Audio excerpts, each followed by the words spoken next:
E chegamos à nossa quinta questão na nossa prova P2, né, que fez de manhã hoje.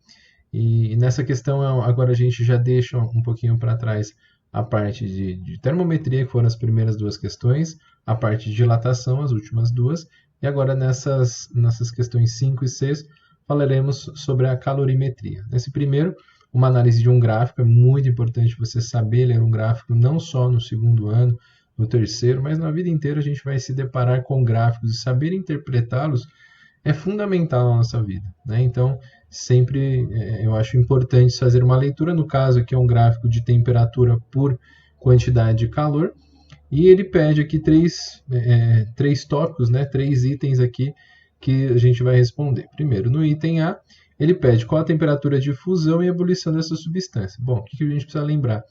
Nos casos de mudança de estado, que é o caso da fusão e da ebulição, a gente fornece calor para o corpo, mas ele não muda de temperatura.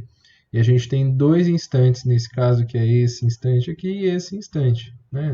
Nesse intervalo de tempo aqui, ele vai fornecer calor, mas ele não muda de temperatura. Então, aqui eu tenho os dois momentos que a gente tem aqui de mudança de estado, né? Como eu digo que o corpo aqui, ele está inicialmente na fase sólida, a 15 graus Celsius, eu posso dizer que essa aqui é a passagem do sólido para o líquido, conhecido como fusão. E essa daqui é a passagem do líquido para o gasoso, que é conhecida como a ebulição. Então, para responder, a temperatura a qual está ocorrendo a passagem do sólido para o líquido é de 35 graus Celsius e a temperatura do líquido para o gasoso é 85 graus Celsius. Então, para responder a pergunta dele, né, ele está pedindo para você indicar a temperatura de fusão. Ela vai ser de 35 graus Celsius, conforme o gráfico. E a temperatura de ebulição, aqui, é só você interpretar aqui a partir da temperatura de 85 graus Celsius. Então, nesses dois intervalos de tempo, a gente tem a fusão e a ebulição. No primeiro item A, terminamos por aqui.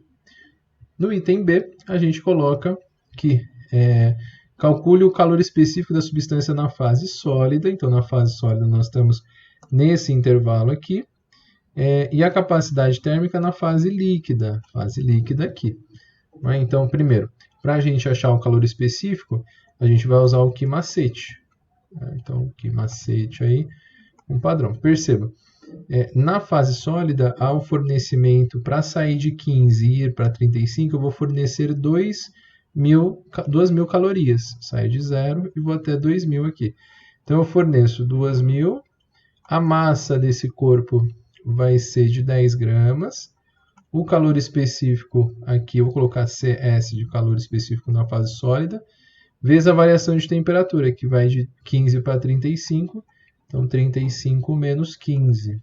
Não é? Então, esse valor vai dar 2.000, é igual a 10 vezes... Aí 10 vezes, vamos fazer aqui já direto, então vai ficar 10 vezes 20, né, que daqui, 10 vezes 20, isso dá 200. 200 CS aqui. Então, o calor específico aqui na fase sólida vai ser, eu coloquei 2.000, é 200, né? Vou botar aqui. É 2.000 dividido por 200, que esse calor específico na fase sólida vai ser de 10 calorias por grau Celsius. Então, aqui a gente já achou esse primeiro valor aí do calor específico na fase sólida. Ainda não terminei, né? Porque eu ainda quero saber, continuando aqui, agora a capacidade térmica na fase líquida. Para a gente encontrar a capacidade térmica, a gente pode usar que C, o calor, é a capacidade térmica vezes a variação de temperatura. Vamos ver quanto de calor ele forneceu. Ele saiu de 6.000 e foi até 11.000.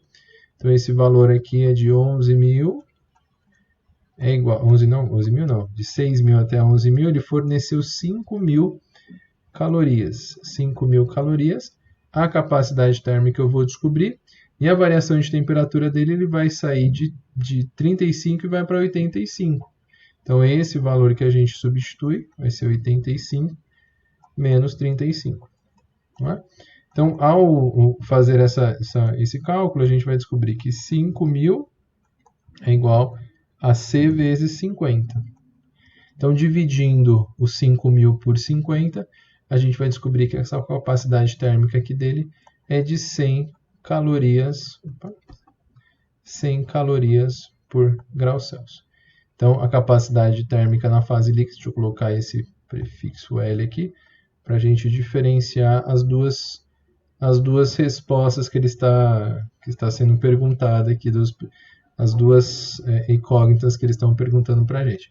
Primeiro, a substância na fase, o calor específico na fase sólida, que é 10 calorias por grau Celsius, e a capacidade térmica da substância na fase líquida, que ele fornece aqui 5.000, em uma variação de temperatura de 50, a gente segue 100 calorias.